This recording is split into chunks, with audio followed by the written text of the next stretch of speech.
Hello, everybody. This is Anthony Bianis from Mission Start Podcast, and we have a normal non-E3 Mission Start podcast today. Today, we're going to be talking about MMOs. Can they really survive out there if they're not compared to WoW, or is it something where they have to go free to play to even be profitable in some aspects?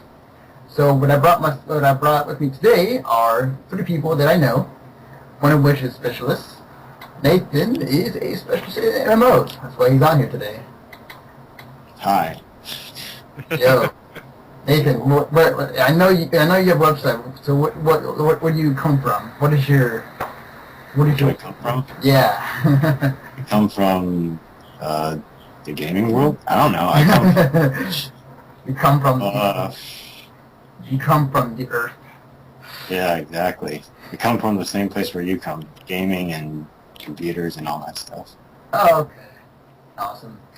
And then with me, sharing the same room at the moment, and intimately close to each other right now, we got Mike. We're actually snuggling, but you don't know that. Oh. Now you do. Gotta get rid of that image. It's a special moment. We got Greg Dietz and Mike Whitaker joining us. What? What up, everybody? Woo woo! Yes. Well, we just sound like a pair of juggalos. I apologize. It's alright, buddy. No situation in here. Ugh. There's never a party I want to be to as a juggalo situation. Double. Ugh. Awesome. So, I'm going to. I'm starting the show pretty tongue-tied already.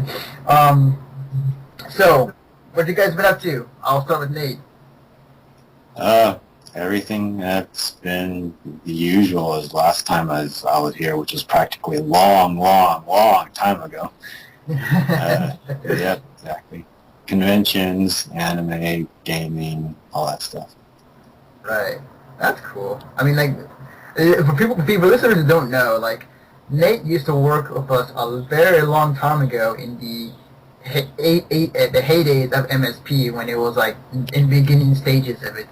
So, yeah, this is like a return to form in some sort of aspect, sort of.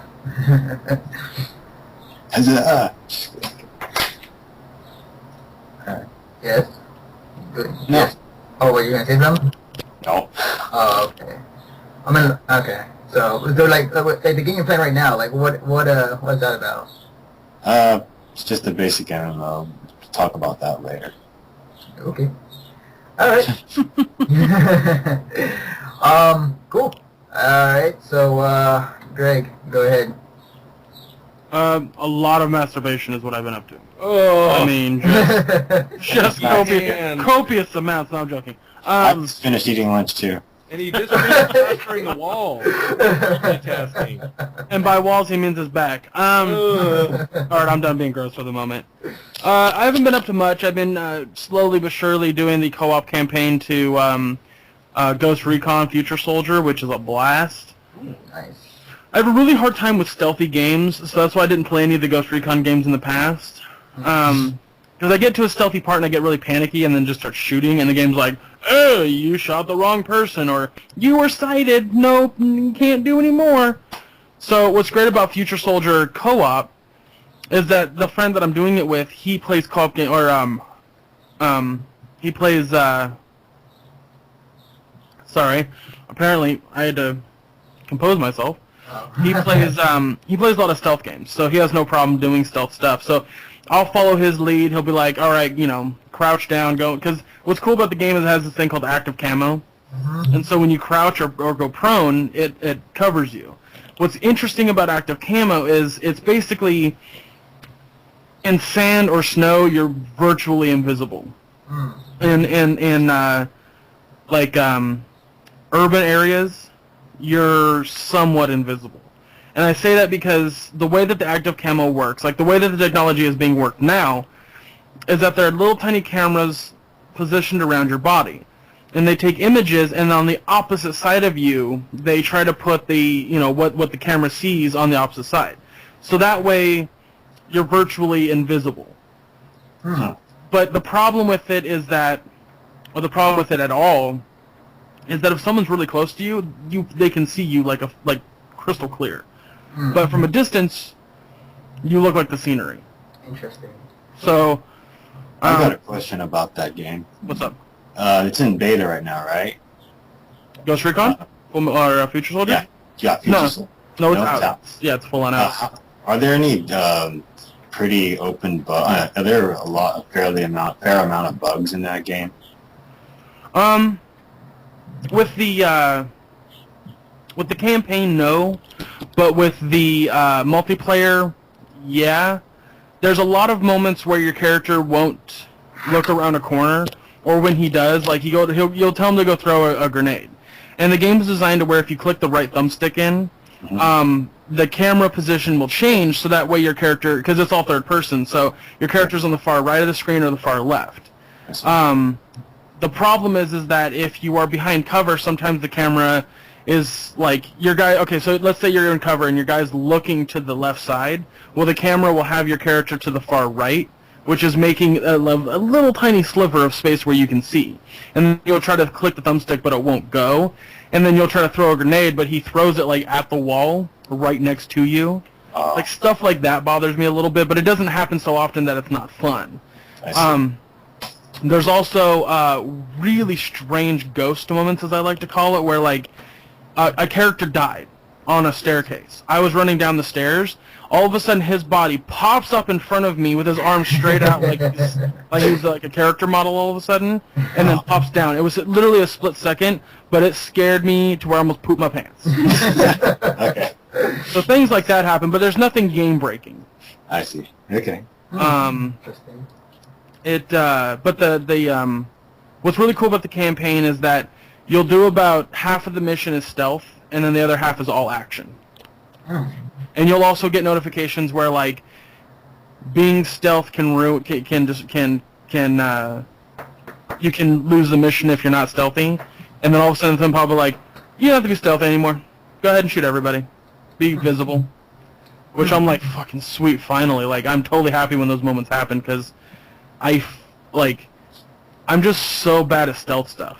Right. I hear you. I feel like whenever I'm being stealthy in those games, I wait too long, and then I never find my moment, or when I do, it's the wrong moment. So, playing with Andy has been a lot of fun or my friend, Mike who knows Andy is, has been a lot of fun just because he knows exactly, what we need to do and where we need to go and stuff like that. So it's nice. Plus, like, the game's designed in a sense where there's 4 guys, so you can actually play with 4 players all together, co-op. Nice. And you'll always go into a section where they're a group of guys, and then you can mark guys. So each member of the squad has to take out a guy real quick.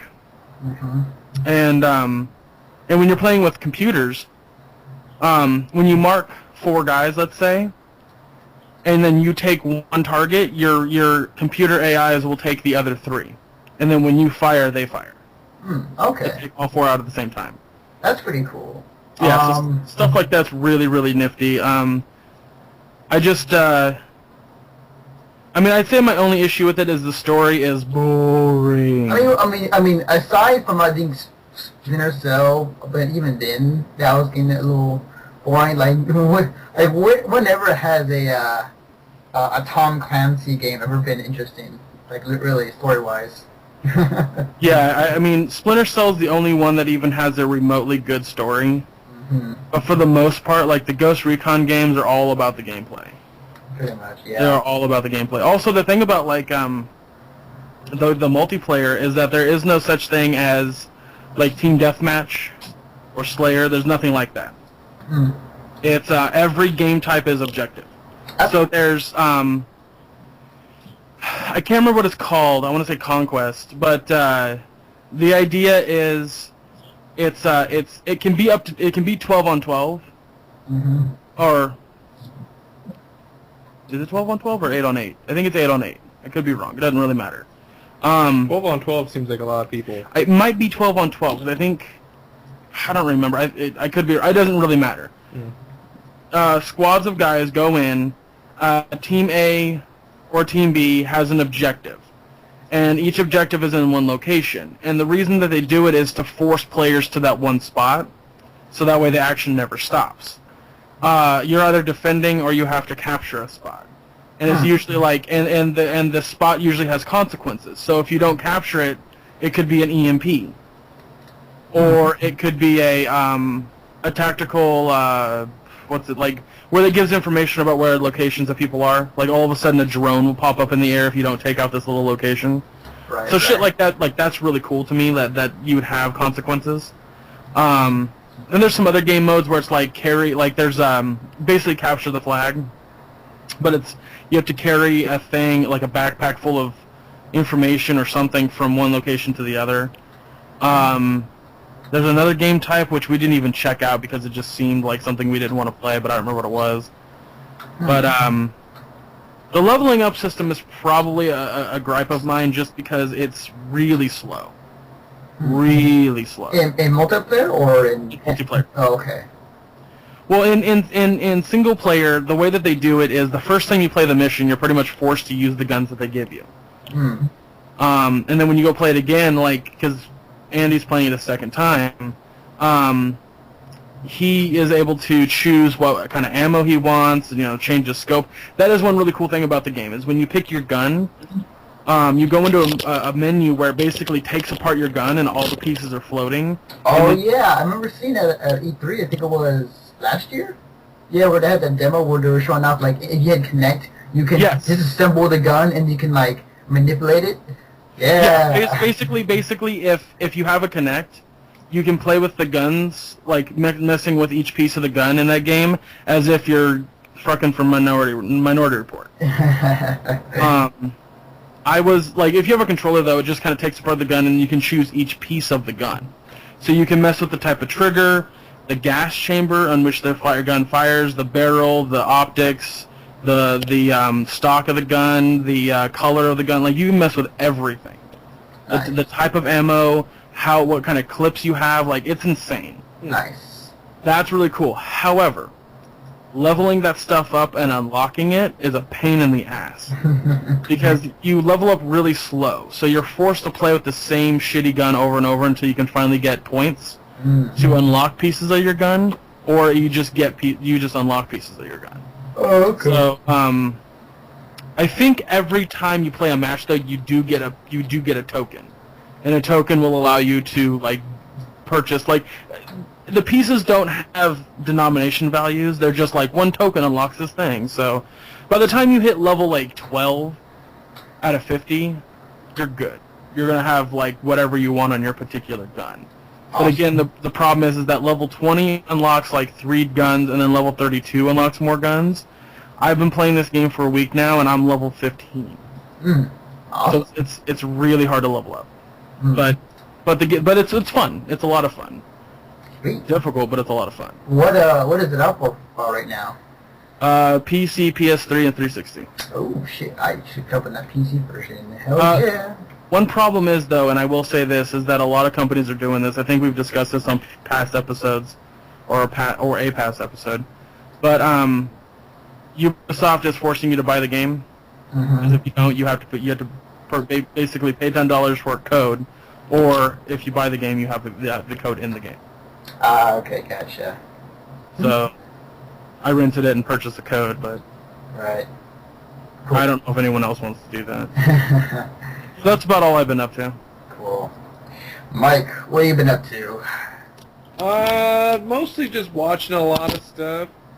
Porn mainly, Porn? Yo, that's every day. Do about that. Jeez. No, mostly on the television. Porn's on the internet. Porn is on TV, but just it's not as good as the internet. Yeah. TV's more of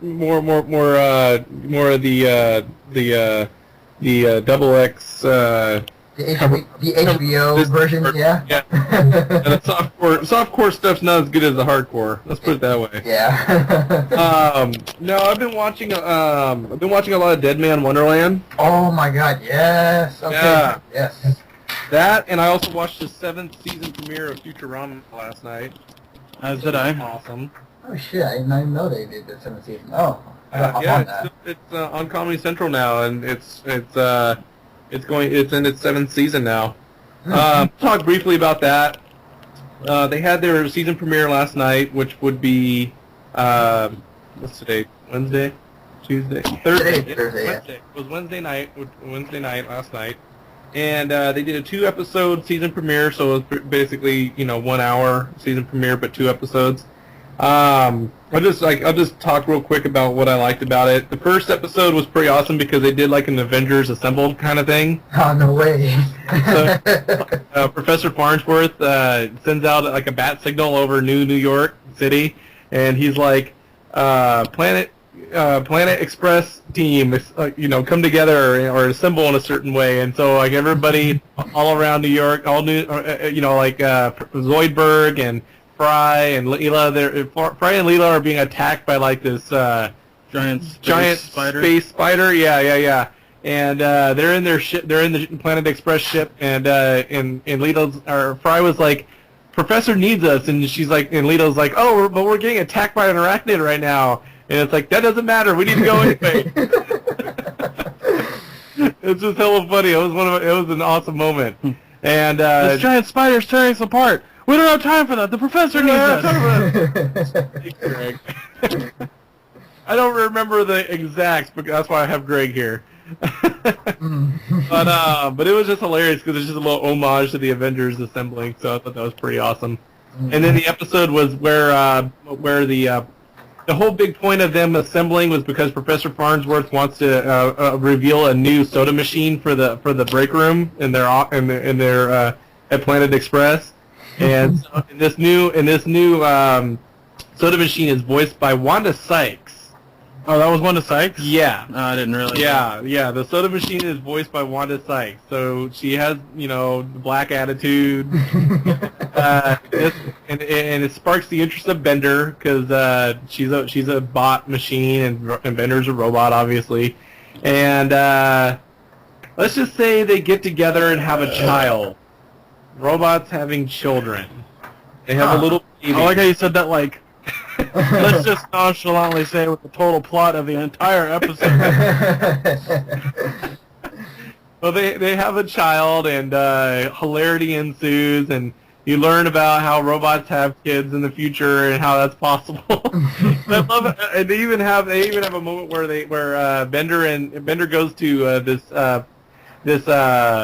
Planned Parenthood kind of facility, and he learns how robots have kids because obviously he didn't learn that growing up. Yeah, they totally justify the fact that like Bender's always kind of been like, oh, I'm having sex with other robots kind of thing, and they justify it in an episode of like, here's why there's horny robots. Yeah. It made complete sense. It was really funny. Yeah, they actually brought a lot of tech into how the robots create other robots. Really? Yeah, it's really, really interesting and really hilarious. But that's the first episode, and then the second episode is the world is coming to an end again, and and Fry loses his favorite pants, which are the only pants he's been wearing for the last 1,000 years. And he decides that he has to find out if somehow he has to figure out how to get them back. Because he gets them sent up on a weather balloon in space, and so they go to chase him down in space, and they pop the balloon, and the pants fall back down to Earth, back in New York, which is kind of weird. Exactly where they started, and the pants somehow get pulled underground underneath the city. I won't tell you how, so you guys can watch and find out. But they discover a ancient Mayan ship that's underneath New York City. And the Mayans were predicting that the Earth was coming to an end again, in 3012, like in 2012, kind of. Mm-hmm. And so Earth has to, evacuate the planet because the planet's actually coming to an end, like the day that the Planet Express crew find the missing Mayan ship. Like the day that the world comes to an end is that day. So they all evacuate Earth and go to Mars. And then something big happens while they're on Mars. And during all this is Leela and Fry's relationship. They're like, finding, what they like about each other and stuff. And Fry makes an ultimate sacrifice for Leela. It's pretty cool.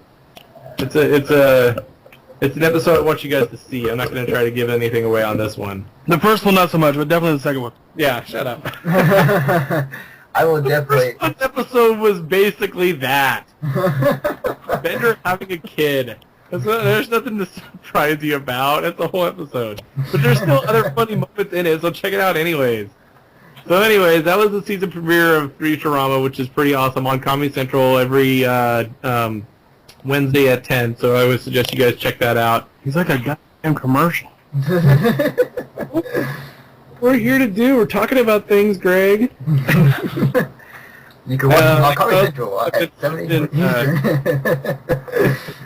Like I also said before, I've been watching Dead Man Wonderland, which is an amazing. Yes. Yes. Okay. So first, before you go on, tell me, is this your first time actually watching the anime? Yeah, this is my first time watching it. Yeah, ever since it appeared on Toonami, 4 weeks ago, 5 weeks ago. I'm behind a few episodes, so I think I'm just gonna watch the whole thing on Hulu, just subtitled. Really? You've been missing some? Oh, dude, I'm like 3 episodes behind. Oh wow. Yes. I've watched the whole thing. I lied. I didn't watch it when it premiered on Toonami. Greg actually told me about it and put it on DVR. On his DVR, and I watched the first. You watched the first episode on my DVR, and then you watched the second one on my computer subtitled. Yeah. So I watched the first 2 from him, and then I watched episodes 3 and 4 so far on Toonami on my DVR. I think the show is awesome. I love the idea that it takes place in a prison.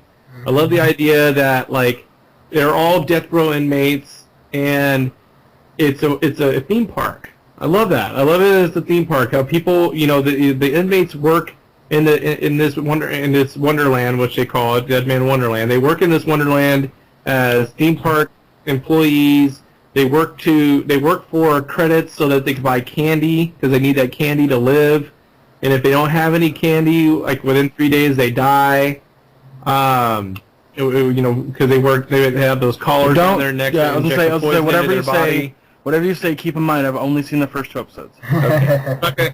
You already know the premise, though. I'm just right. I'm just warning you. I'm not talking about any plot stuff. I'm just talking about the premise. But they wear the collars around their necks that inject poison into their bodies if they don't eat their candy. I just love that whole idea that they're pushing the idea of public executions because of the games that these prisoners have to participate in, and people are paying to see it. No, well, you've said that during the Freaking Awesome podcast too, and I have to correct you on that again because it's not public executions. Well, that's what it comes off as in the in the second episode. The only reason that the guys are dying is that because they amped it up because of Ganta being in the arena or being in the dog race or whatever. Yeah. And that's why they were dying. Naturally, that's they not never supposed do. to happen because the park needs to run as an actual theme park. Oh, okay. Yeah. So they do things that are theme park like to get money to be able to buy candy and other things. Right. Okay. And people that go there don't even know that it actually is a prison half the time. Yeah. A lot of people don't know. A lot of people do though, because I think that's right. True. That's right. Yeah, they do. Yeah. Because if you listen to the audience during that second episode, and again, I'm only 2 episodes in, but if you listen to the audience during the second episode, like, there's a woman going, "Oh my God, they're dying," and then a second guy goes like, "Are you stupid? They're not dying. It's all a show. Like, they wouldn't actually kill them in front of us. And besides, if they do die, they're on death row. So what the fuck do you care?" Yeah. Like by him saying that to her shows to me that the world doesn't know that they're being killed in public. Right. Mm-hmm. Yeah. But it's great to hear that you're watching Dead Man Wonderland because I was watching the entire series when it came out. I think it was in the winter last year. In the winter anime lineup. Might have been fall even. I won't spoil anything, but the series is a great. I loved it when I first watched it. It's a great series.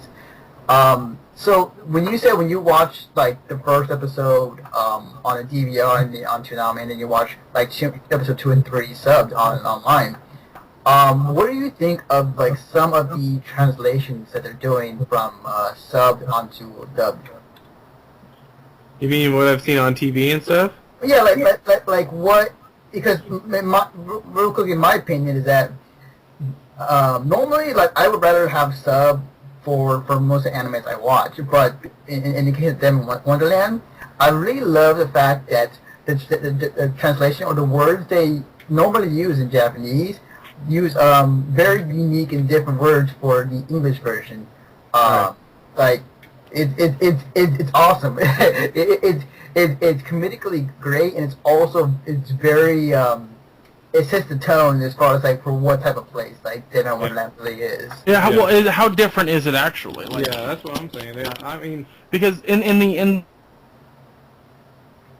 Are you there? oh, the dubbed version. I'm sorry, the dubbed version. Mm-hmm. They still cuss a lot. Like there's They still a lot do. of beeps and stuff on Toonami. Right. I'm saying like the translation is because in the what was it?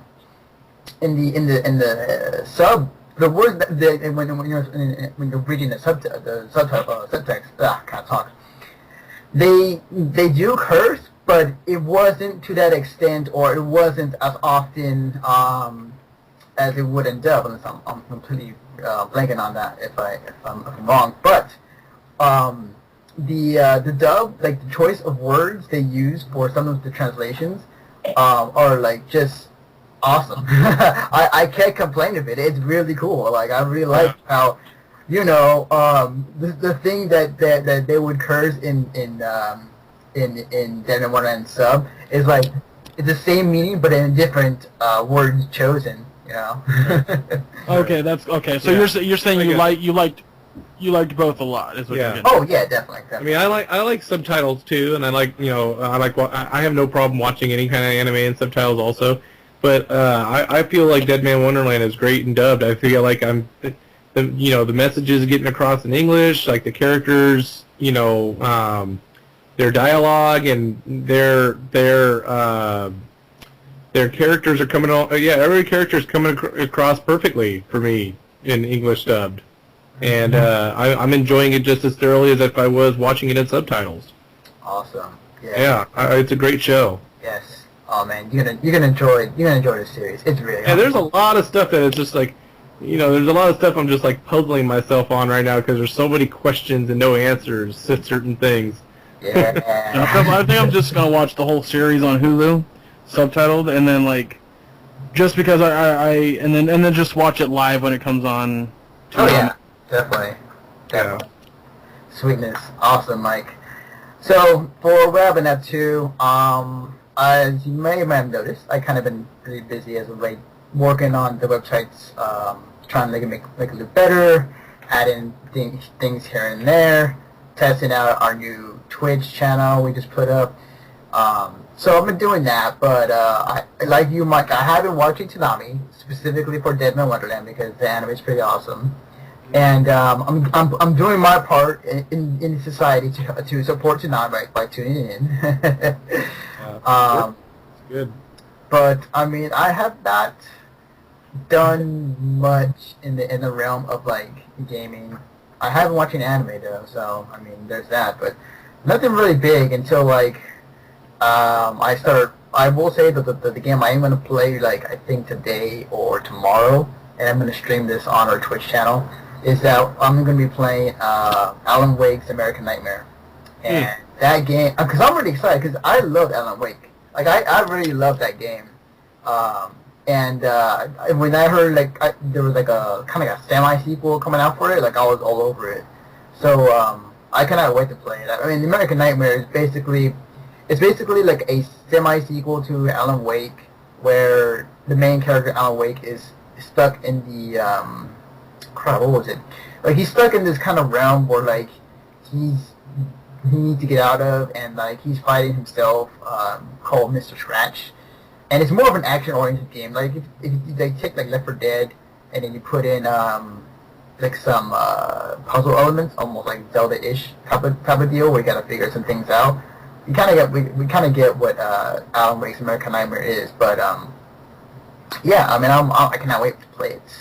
So yeah, short and sweet. I never played the first game because I'm terrible at games like that. I get The panicky. first game, but I never got around to it.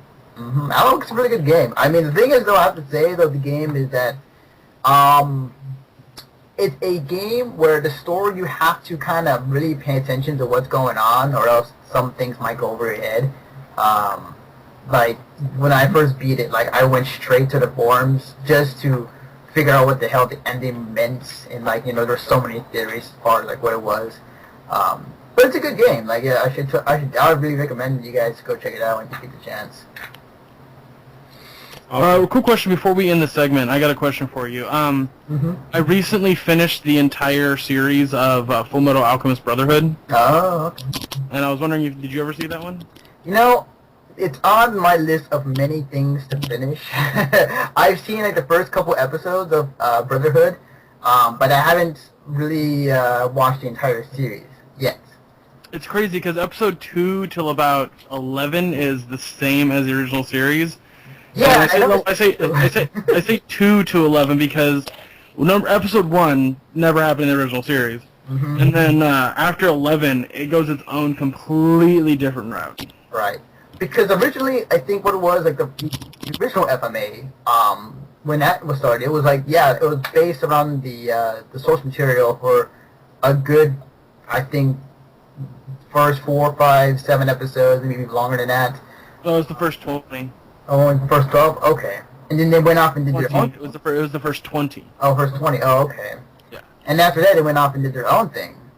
Yeah, because, from what I was reading online, the idea, the thought process on that is, when the mangas were to come out, because there's only 4 mangas of Full Metal Alchemist, and they're like books, not like single issues. I don't know if mangas do that, but right. The first book was out, and they decided to make a series based off of that one book. However, because the series wasn't finished, that's why the series is so different than Brotherhood, whereas Brotherhood is identical to the manga. Yes, definitely. And the reason for that is because they don't want to catch up to the book so soon, because if they do, they don't have anything else to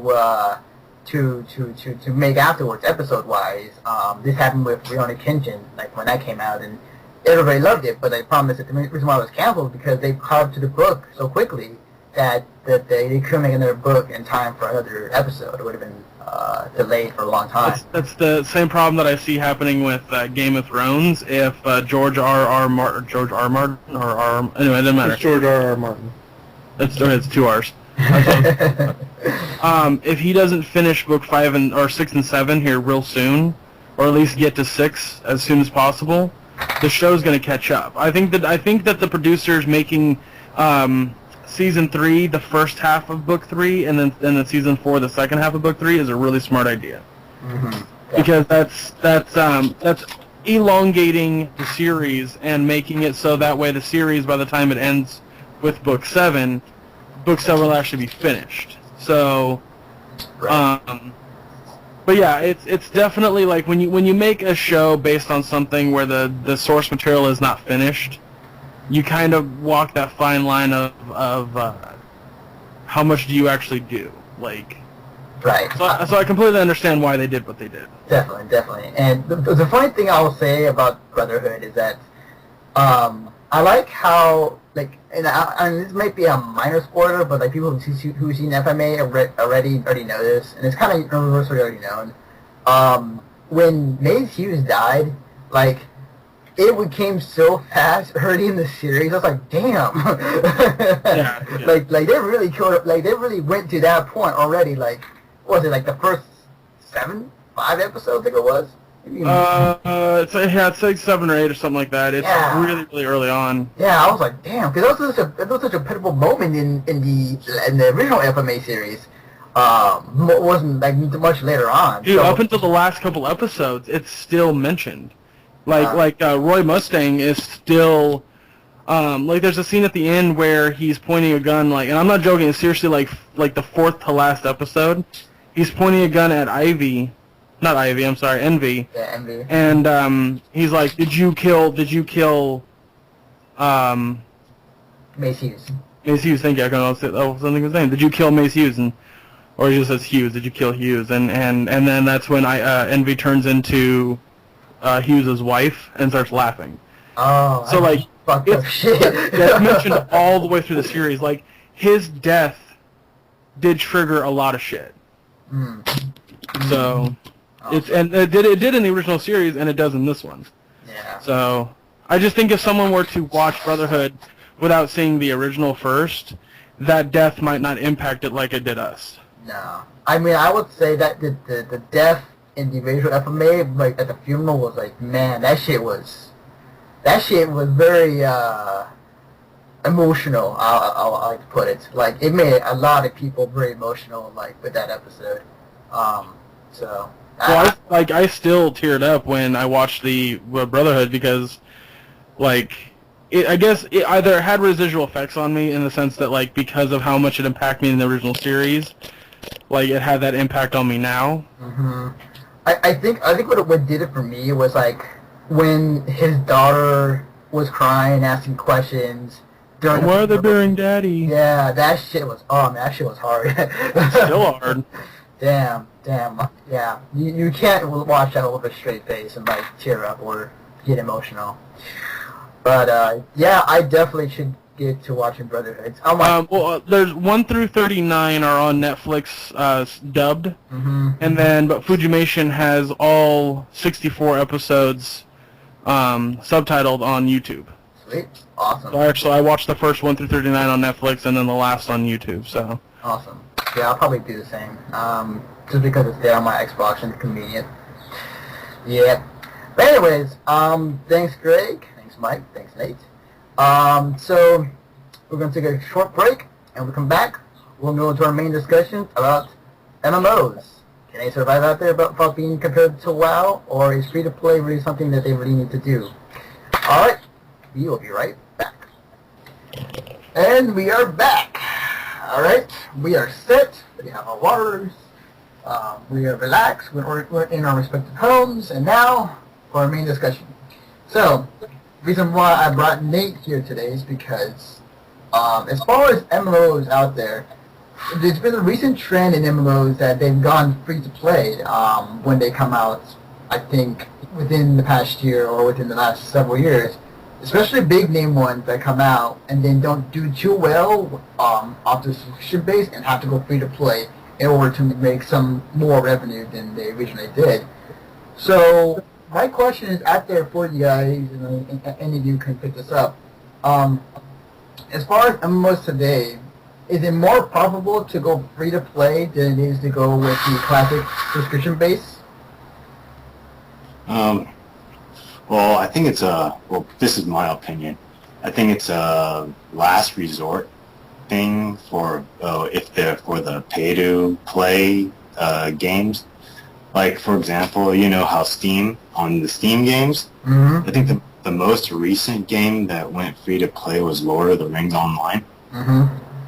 I didn't hear much news about it over the news forums, but it seems to be alright if you're like a real high Lord of the Rings fan. I mean, you'd probably be really psyched that you get to play that for free, right? Right, definitely. But then there's other there'd probably be other things too, like gameplay wise. There was this other free-to-play game, Star Trek Online. That one, I heard it didn't really go so well because the gameplay of that was really bad. Right. And as I heard too. And the thing is, though, is that with MMOs I've seen lately is that, at least what I've heard is that from developers, is that they have said that their games or MMO games have done better free-to-play than they have subscription-based. And I'm not sure how true that can be, but I can understand to some degree why it is. Well, you gotta realize that even though it's called free-to-play, it's more like free-to-pay or something like that. That's how they call it. Because, I mean, every month I'm practically paying $20 for League of Legends practically. And you don't see that once you buy a Nintendo or a Sony game or Xbox game, you're done with it, you know? Right, definitely. And were you going to say, Greg? I was going to say, I can see how companies that create these MMOs can reel in somebody when you offer free play, but you also offer like DLC or things to add to your character, or weapons to buy, or your clothes to buy, or something like that. Because even though it may seem like it's free, you're ultimately going to pay for something that's involved with that game. You're gonna buy a level. You're gonna buy something to level yourself up. You're gonna end up putting your money out somehow. So just giving you the free game to play is just the inch that they're giving you. Right. I think. Go ahead. I think one of the like this. I don't know how to put this correctly. I think the biggest problem with MMOs right now is that they're specifically designed for PC. Yeah. There's none that are for console, and I feel like if you really want to bring in more people to MMOs, make at least one that works on both console and PC. Yeah. I think that, and I say that in the fashion that they can interact, so that people playing PC can interact with people playing the console one. Right. Because there are people out there that don't have the money to buy. Like, yes, I know that WoW can play on the shittiest computer imaginable, but that's besides the point. Like, you know, if there's a new MMO that comes out that I want to play, but I can't because my PC can't handle it, then you know what? Then I'm totally missing out. Right, I hear what you're saying. The thing is, though, is that there have been MMOs who have come out to consoles before. Like, Well, and I know about that, but the problem that I see with that is that only Xbox players can play with Xbox players. Only PS3 players can play with PS3 players. That's a real major problem. And because there aren't very many MMO players that play on console, you're going to lose. Like, the developers aren't going to want to put it on the console because there's, like, you know, let's say there's 200,000 people on the console, whereas there's 1 million on the PC. They're not going to want to put as much effort in the console. But if they somehow got it to mix, it wouldn't be an issue. right, and there has been cross-platform. That's what I was looking for. Yeah, there have been some cross-platform games where they made something like that work. Like, remember when Vista came out and it was Shadowrun that came out with it? Yeah. And the PC players can play against Xbox 360 players, and that was like one of the hitches or the hooks for the game. So it's not like nobody knows how to cross-platform. It has been done before. They just don't want to do it. Yeah, I'm not quite sure why exactly. Maybe it costs a lot more money than we expect to make that happen. But it may be something to where it'll make somebody buy it on the MMO on console, or have more interactivity to keep them going. But yeah. I mean, here's the thing, and to bring this back to why MMOs are going free to play. Companies who make MMOs today are really in a very hard place to even make a good one without it being compared to WoW. And that's true. And the thing is, though, is that if they do make one and it does a moderate success, eventually people are going to go back from playing WoW to the new game to go back to playing WoW.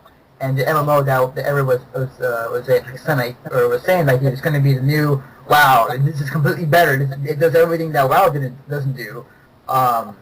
Leave that game to go back to WoW, and then you left the MMO kind of dead to rights in some aspect. So that's the reason why they have to go free to play, to make up that money or to make it more appealing for more people. An example is not gone free to play, but I suspect it will be eventually. Was that this year at E3, the Star Wars MMO, they announced that you can play the first 15 levels in the Star Wars MMO in July for free.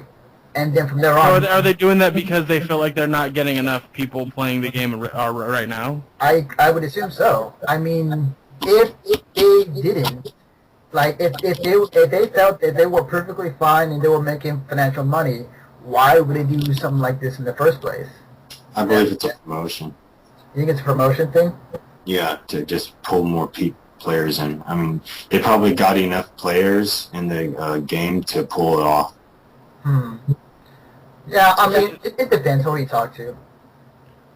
Well, I think like you guys were talking about earlier, how a free MMO. I think Mike was mentioning it, or somebody else mentioned it. I kind of zoned off. I was doing something on my phone, which I currently stopped. But the idea of microcharges in a free MMO. Yeah. I mean, go ahead, Greg. I was going to ask if you guys know what I mean by that, because I think that's how they're going to make their money with a free MMO. Yeah, I mentioned that with add-ons, weapons, clothes, leveling up. I mentioned that. Yeah. Right, I hear you. I think that's definitely something that we're going to see a lot more of, especially from developers that have experience making MMOs, like the company that makes Guild Wars. Right. They're going to have to go free to play just because people don't want to play something different than World of Warcraft. Okay, gotcha. I mean, yeah, like there have been MMOs out there who ditched the whole subscription aspect and gone to where, like Guild Wars have shown, like you can make an MMO where you can pay up the full price of $60, and you don't have to worry about paying a subscription ever again, which is that's pretty cool. I like that idea, and it worked for them from the first one, and that's why they're making a second one. I think that's probably in my opinion, I think that's a better way to do with MMO today than it is how WoW did it. Because ever since WoW ever entered the MMO space, because prior to that, everybody was on EverQuest. Every person who ever played MMOs was on that shit like horse on flies in some. Right. So when WoW came to the scene and reinvented what a MMO should be, unless we have something like that again, WoW has not been dethroned for the past, 10 years? 10 years? And nobody has ever come close to it. And the reason why is because majority of these MMOs are copying what WoW is. And honestly, I think WoW's already getting old. It is. But then is there an MMO out there you can safely say? Well, first off, I have to say this about WoW. When you talk to people about World of Warcraft, there are a lot of people who don't play video games ever, but play World of Warcraft. Mm-hmm. There's a girl that I work with through the charity organization and ICUP comedy troupe, Danielle Williams. She plays World of Warcraft, yet she plays no other game. I've had long conversations with her about video games, and she goes, "No, I just don't play. I used to play video games when I was little, but I don't as an adult ever." She goes, "The only game I ever play is World of Warcraft." And I said, "Why is that? Why do you only play?" Well, she's like, "Well, video games just don't interest me, but World of Warcraft does." Yeah. And I think there's a ton of people who play World of Warcraft who don't play. Who don't play video games. I think World of Warcraft to me is like the Nintendo Wii. Oh. If that makes any sense. Yeah. It's kind of like it's such an easy game to play, an easy game to get into, that people aren't Interested in anything else. Yeah, they're not interested in anything else, or they don't feel like they need to play anything else. Or take the time to learn something else. Like World of Warcraft to me is a casual MMO. If that makes any sense. Yeah, it makes sense. Yeah, it definitely is. Yeah. Personally, I think the one that would probably overthrow it would either be Star Wars, League of Legends, or Terra. And it's interesting you say that, because would you consider League of Legends an MMO? Because I've always thought that was more like a like an RTS in more than an MMO. Probably not an MMORPG, but an MMORTS.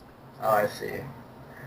Yeah. Yeah. So, are we talking about MMORPG specifically, or just MMOs in general?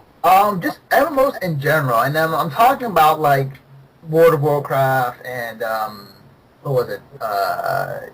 Another MMOs out there who try to put one out there. But we can go and discuss there are different types of MMOs out there that League of Legends, who like I said who has gone free to play and has become one of the most successful free to play MMORTSs out there. Has that even beaten or came close to WoW numbers, Nathan?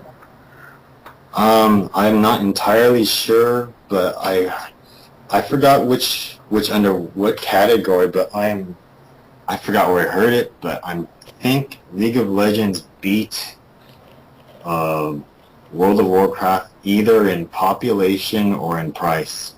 Right. And I can understand that because like League of Legends is a game where it's a very competitive RTS MMO, and they have can I talk? Let me take this conch out of my mouth first. I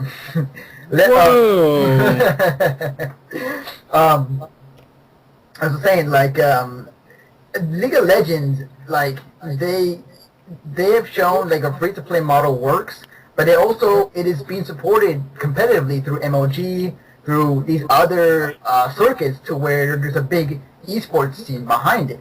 So it's not only just for casual playing, but also like at a competitive level, you could potentially get signed a contract and become an esports player and win big money. That's a big deal. Right. I don't know. I think a big issue is like if you look at like the popularity of other games in comparison to World of Warcraft. I think shooters are a huge market right now. They have been for the past ever since Doom came out. Right. Oh yeah. Free to play. Sorry. No, I was gonna say, all I was gonna say is like when you look at like what classifies an MMO or an MMO. Well, to me, what classifies an MMO would probably be the whole entire world being most of the world being able to play it. There's a level-based system, character customization. Probably missing something else, but that's so in that vein, Battlefield 3 on the PC, where it's 32 versus 32, could be considered an MMO.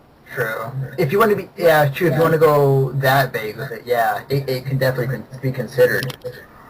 Well, I'm just saying, like the reason I'm mentioning this, the reason I'm putting in this context, is I think that if you build a game that's just right, that people want to play online, you're going to you don't have to have it to the extent, like, from what I understand, League of Legends being an MMO, it's still a small group of people versus each other for a match per se. It's not. I've heard it's very similar to Diablo in the way that it looks.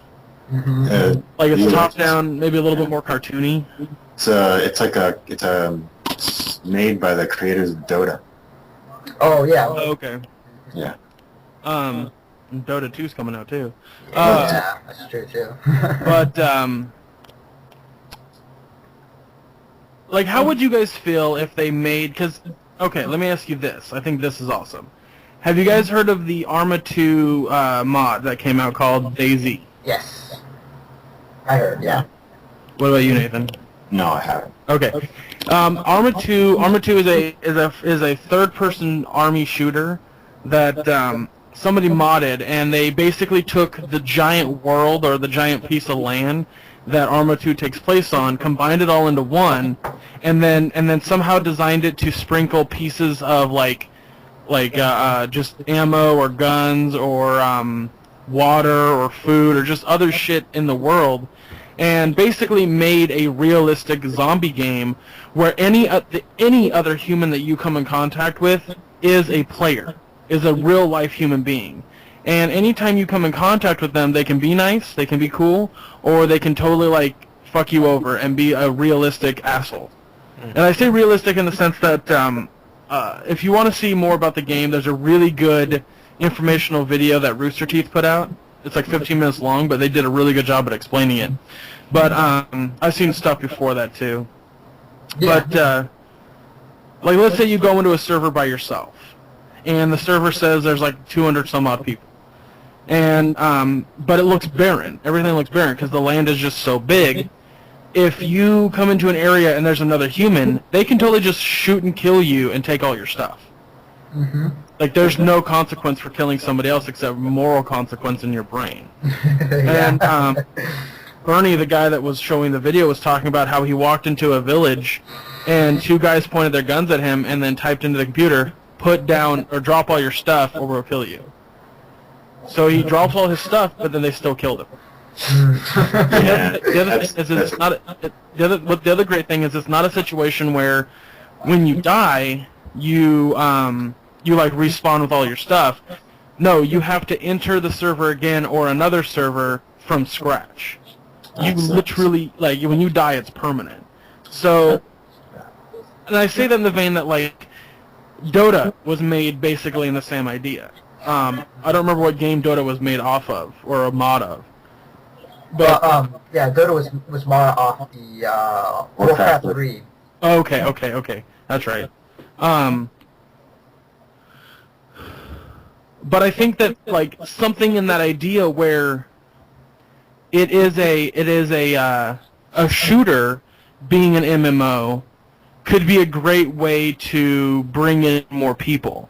I think that, like, Skyrim kind of showed that people are willing to play that stuff that has to do with magic and that kind of thing, like very similar to how World of Warcraft plays, or other MMORPGs. Right, definitely. And I get what you're saying, because like people who played Skyrim, it is basically, the game itself is an MMO, but it really isn't at the same time. You have the many aspects of what an MMORPG is. You have your skill trees, you have your items that you can equip to yourself, you have your character customizations, and you have your interactions with the different CPUs and NPCs in the game. I definitely agree with you. I would also say that, I mean, like, because this makes me think a little more about MMOs in general.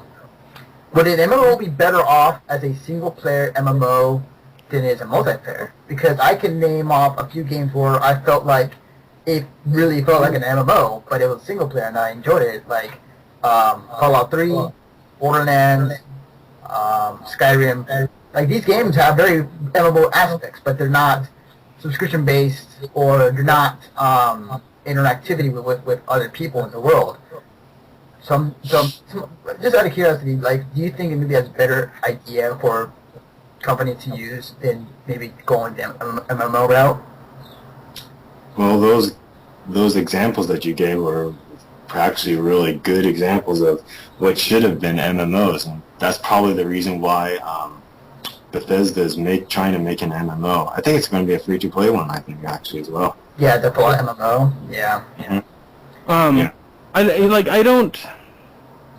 I think an MMO, like a free-to-play MMO, and I don't know if you guys say free-to-play in the sense that, like, you have to buy the game, but then you can play it online for free. I mean in the free-to-play aspect, to where you can download it for free and play it online for free, but you have to do with the whole, if you want to have this item, you gotta pay for it type of deal. That's what I'm thinking as far as free-to-play. Oh. Okay.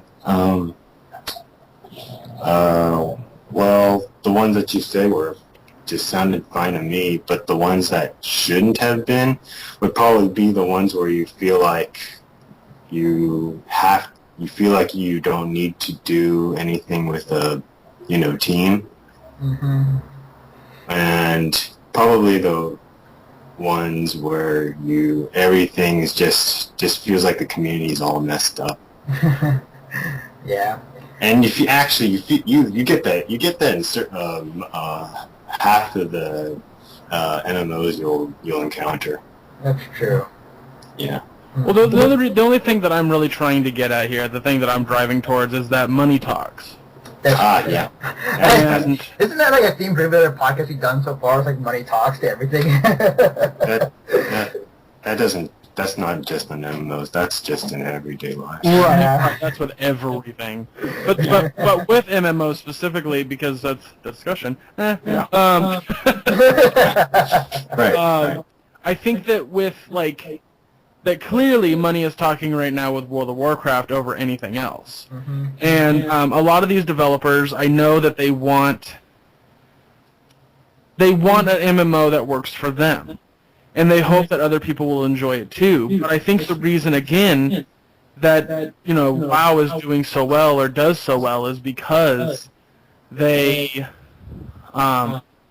But I think the reason that, like, a lot of these companies, and this is my opinion, that they're going free-to-play is just because they're testing things out. They're not necessarily trying to, like, make their game full-on free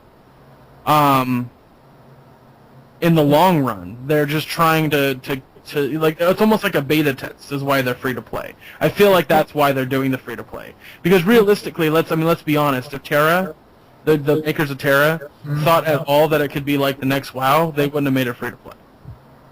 Right. That's why there's a subscription based. Oh, there's a subscription. Which ones are free-to-play? Oh.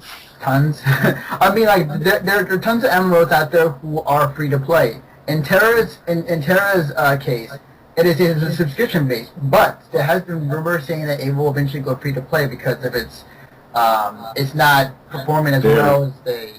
Their rival for Terra's rival is a game that's going to come out that looks similar to Terra called Raiders. Mm-hmm. Okay. Yeah.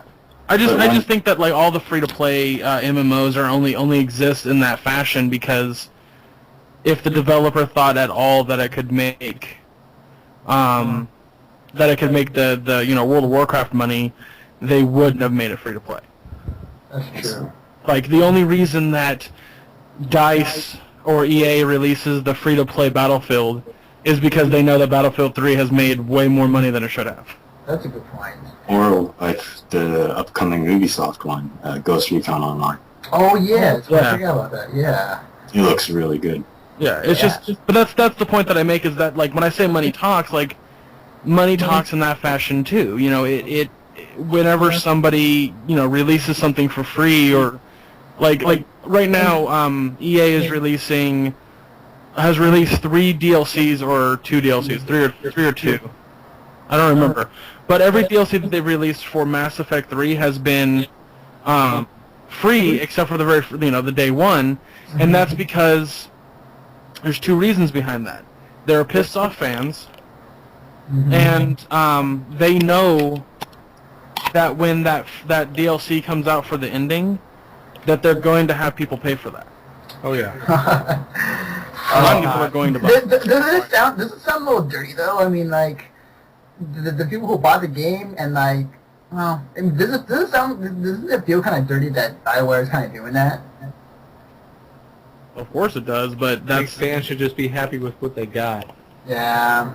Yeah. They Here's got a the Mass thing. Effect 3 game. That should be enough. I've said this for a while now, and I'll say it again. Video games are no different than music and movies and TV.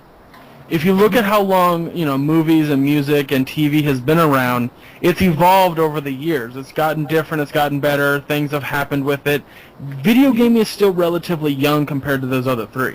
True. Right. And by the time video games hits like its 50-year mark, which it will in like the next 15, 20 years, we're going to see some amazing things come along, or we're going to see a crash, and then we're going to see a rebirth. You know, people think that video games already had its crash and rebirth because of Nintendo, you know, the Atari and Nintendo. That wasn't it. That wasn't it at all. You know, video games are going to have are going to be very much like movies are now. They're going to have a situation where things are going to be tested and trialed so much that studios are going to know exactly what to put out and what not to put out. Right. Right. I agree with you. I think games in the coming years have not only are getting to the point to where movies are, but I believe that it'll be such a medium to where people will be okay with whatever is in the game that they're buying, and they already acknowledge, like, you know, I'm gonna play this experience and have fun with it, or I'm gonna play this experience because the story is great. And the same aspect of going to watch a movie and, you know, watching it sitting down and kind of experiencing what that movie is all about. I do agree with you. Mike, you seem a little quiet there, buddy. Oh, well, it's mostly because Greg and I are sharing a mic, and I don't want to cut him off. Oh, I see. Gotcha. Kind of sharing a mic. Yeah. Well, we're on the same connection. We so are it's still like, cuddling. If you, Yeah, we're on the same splitter, so I don't want to cut him off and then it sound weird. Right. I hear you. But Mike, what what are your thoughts on everything we've been talking about so far? Well, to be honest, I'm not a big MMO player. I don't play a lot of MMO games. Not that I hate them or anything like that. I just don't find the time to. I don't feel there's a purpose for me to play a game that never ends. And I don't have anything against anybody playing MMOs, and I don't have anything against anybody. I don't have anything against MMOs in general. They're just not my cup of tea. They're not my thing. But I do like the idea of free MMOs online. I feel like it'll give people. I feel like it'll give companies a better chance at keeping their MMO live online. Because if I'm paying a subscription to something, and if I feel like I have something else I want to do other than pay for the subscription, I'll just cancel my subscription and that'll be it. And if these companies have all these other people thinking the same thing, then their MMO will come to an end. Kind of like what happened with Star Trek Online, and how that failed. And I also think that failed because it wasn't fun, but there was another one called EVE Online that actually did really well because it was fun. It's still it's still online, yeah. But I feel like I feel like keeping them free is a better way for somebody just to have the freedom to be able to, come and go as they please. And if you want to buy something for your character, or if you are getting enthralled with it, you could stay with it. But the subtlety of buying small things is ultimately the way to go to help keep your MMO live online.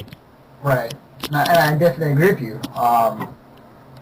Money does talk, but what talks to majority of players out there, it's like if something is free, people would tend to hop on it as soon as they can get their hands on it. Yeah. There is something that you bring that makes me think with MMOs out there, either be MMORPGs, RTSs, shooters. Majority RPGs, in my opinion. Do you think in the coming years that MMOs will go majority free to play and very less in the subscription base like a WoW is? Or do you think that there won't be not much change and there will be some games that will be free to play and there will be some games still wanting a subscription base for some MMOs out there? I'm actually thinking that I think more MMOs will become disc-based, and like for Skyrim, for example, there's rumors of them making that into an MMO, and I think if they are going to make MMOs disc-based and if they're going to do that with something like Skyrim, basically all you should have to do is buy the disc, be able to play the game, hop onto the MMO whenever you want, because you're already paying for your Xbox Live, account, your PlayStation account, whatnot, and hop on there and play the MMO with everybody online, and have that multi-platform, have it interact with people on the PS3, bring these companies together and let them interact with each other in this world in one game. I think MMOs would be better that way if they're disc-based, because once you're buying the disc, why would you have to pay for a subscription? You're already paying for an internet connection or Well, Mike, in that regard, and just to kind of throw you off for a second, the PS3 fans think that we're getting screwed by paying a subscription for Xbox Live when we already Good bought point. Very good point. Yeah. paid subscription also. No, it's not. PlayStation's not a paid subscription. It's free. No. The place what was it? There's free online play that you can get on PlayStation Network, but you can get more content. You can get better games, and you can get. But better if you bought online Battlefield 3 experience. if you bought Battlefield 3 for the PS3 and Battlefield 3 for the 360, you would only be able to play online on the 360 if you paid for a subscription, whereas you would not have to on the PS3. But what I'm saying, I get what you're saying. But if you want better quality playing online, if you want better stuff online, you pay for PlayStation Plus. Yeah. Including more things. PlayStation's trying to move into that subscription. From what I've read, PlayStation Plus has nothing to do with the online playing aspect. It just has to do with the extra content aspect. Yes. That's what I'm saying is that to play online at all on the 360, you have to have gold subscription. Yeah. whereas with PS3 you don't. I'm also sure if there's bigger games on there that people were playing online on the PlayStation, they'll start charging. Haven't they already been charging for games on PSN? What's that? Haven't they already been charging games on PSN that are big?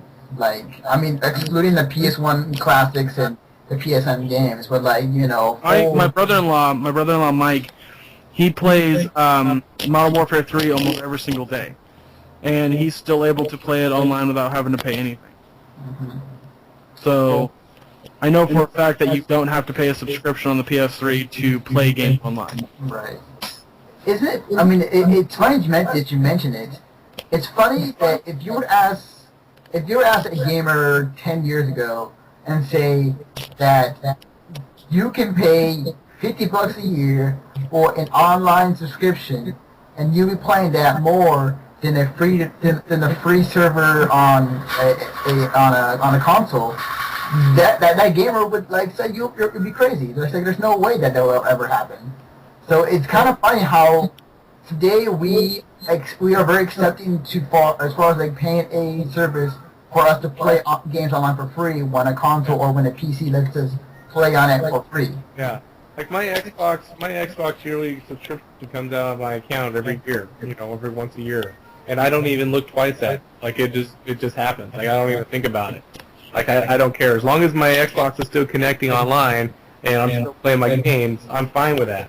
But if I did have, an extra subscription for a game that's coming out of my bill that I maybe don't play all the time or I notice a lot, then obviously there's a problem there. But for my Xbox, like that doesn't even bother me. Right. To bring us back around the MMO topic, Nate, the question I asked Mike earlier about, like, in the future, like, do you see MMOs being more free to play, or are they going to stay the same with what right now? What, in your opinion, would think will happen to MMOs in the future? Personally, I think they might go a little bit more free to play, because after the E3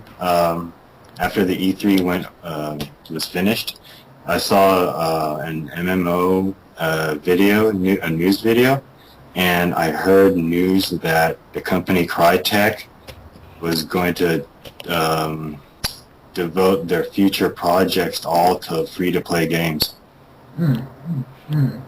And then I just heard some other stuff, but they were all free-to-play.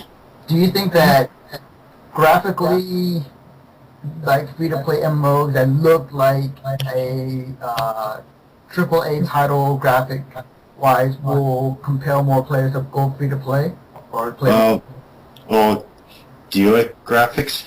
I mean, in a game more than stuff. I mean, like, it's something that is on everybody's mind when they look at a game. Because like if they said they would rather play Crisis 2 than they would rather play like say I don't know, Arma. Like they'll compare the graphics and they'll like say like, man, Crisis 2 looks so much better, and they want to play that game. Okay, let's be a bit more realistic. What would you rather play, Crisis or something like The Sims? I would go for Crisis. I mean, just because like. Because of graphics. Yeah, that's on everybody's mind. But do you think maybe that'd be a factor as far as like people who were wanting something like that on a free-to-play basis? Yeah, because it just looks really good. I mean, it can that like if you're watching gameplay trailers before the game even came out, you wouldn't even be thinking about the gameplay at that point. You'd just be looking at the trailer. Yeah. It is funny how that we go to looks before we get to the gameplay. Greg, I'll put the same question to you. As far as like, what do you think the future of MMOs are going to be? The future of MMOs? Yeah. I'll do what I hope and what I think. What I hope future MMOs is that they get released for multiple consoles, not just PC, and that they are that if you want extra content in your game, you can pay a subscription. Otherwise, you can pay for free as long as you've purchased the game. And I say that in the sense like you buy it on Steam or Origin, or you actually go to the store and buy a physical copy, and then you can play it. You can play it online for free. What I think will happen is people will actually stop playing MMOs very similarly to they'll stop playing MMOs very similarly like how people stop playing rhythm games. I think that there are people that still play rhythm games, still buy rhythm game stuff. I'm sorry, all of a sudden I'm really gassy and I'm burping. But ultimately, people stop playing them, and that's why, certain companies like Activision and EA stop producing them. And I think that that's going to be the same with a lot of MMOs. As long as people, I want to say that it's not going to change much from how it is now, except for the fact that companies just aren't going to be willing to dump money into a project that is an MMO. Right. Okay. And now, sorry. Go ahead. Because again, I believe that in the gaming industry right now, money talks more than anything else. Yeah. Like everything does. And I'll put my own 2 cents in. I think MMOs today, I think that money does talk, like you said, Greg, and that if there's a good amount of players who are wanting a new MMO or who wants to, who are willing to pay that amount of money for a subscription base, like what's there to stop companies to keep making these MMOs subscription based or not? I do think that free-to-play MMOs are going to be more of a thing with smaller companies to do, just because it's cheaper and it's something they can do, and they can possibly get that success that League of Legends had, or other MMOs out there come close to what WoW has, maybe. But I feel that I think there will be no change in future of MMOs. I think it's going to be a hodgepodge, just kind of, if you like free-to-play, it will be free-to-play games. If you like your big MMOs, graphically look good and everything, and you're going to hit a subscription base, then there will be those MMOs out there. So I see no change, in my opinion. So, awesome. Well, thank you guys for joining me for this podcast episode. Sure. No problem. Yeah, no problem, dude. Before we all sign off and go, let's start with Nate. Where can they find you on the internet? They can find me on Twitter. My Twitter address is twitter.com/mentaldagger. Awesome. Sweet. Is there anything else, or is that it? Yeah, that's the only one I personally just want them to find me on. Okay. Otherwise they can just find me wherever you have me on. Right. Okay. Greg, you're up next. You can find me on Tumblr and Twitter under Chub Rock Geek. You can find my podcast, The Overtime, at artisticalliance.org, and I frequently accompany Benjamin Avaya on the Freaking Awesome podcast. And I'm still working on what I want to do for YouTube, but if you want to go to my YouTube page, which is Chubrock, or Level Chubrock, and subscribe, and then when you subscribe, things pop up when I make new videos. So, there's that. Yeah, I'm done. Mike. You can find me on Twitter at Stuntman123, and you can also find me as one of the co-hosts on the Freaking Awesome podcast with Ben and Greg at artisticalliance.org. Sweet. Yeah. Awesome. You guys should definitely check these guys out. They've done a lot of great work, and actually, eventually I'm going to listen to the last 2 podcast episodes you guys did on Artistic Alliance, because I really want to hear your opinions on Wreck-It Ralph. Because, man, when that trailer hit, I was just like, oh my god. Yeah, so that's awesome. Amazing. You can find me and my shenanigans on my Twitter at Detective Naruto. You can follow everything, including this podcast, everything else on our website, at missionstartpodcast.com. At the top, we have our Facebook, Twitter, PayPal, everything you need to know, the website and everything associated with it are in the website. Go check it out. I will say though, like the new thing that I've been testing out for the site, and it's not for sure yet, but it's something you want to go check out if I'm ever playing a game, is on the Twitch channel. It is at twitch.com/MissionStarPodcast, where it's basically me playing games, depending on whatever it would be, and it's something that works out again. So, yeah, go check it out when you guys get the chance. But yes, I like to thank all you guys for joining me this podcast, and with that, I will bid you adieu and see you all later. All right, thank you guys. See ya. Thanks, guys. Sure.